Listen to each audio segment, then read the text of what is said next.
Eu saldo as adoradoras de Cristo com a paz do Senhor. Amém? Ele vive, Ele reina e Ele está nesse lugar. Aleluia.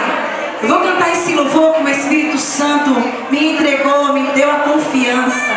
Teve a confiança em mim. O meu compositor, Espírito Santo, está no meu primeiro CD para a honra e a glória do nome de Jesus.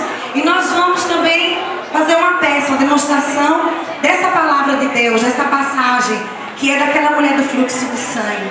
A irmã Fátima cantava aqui: romper. Você veio para romper, você está rompendo e você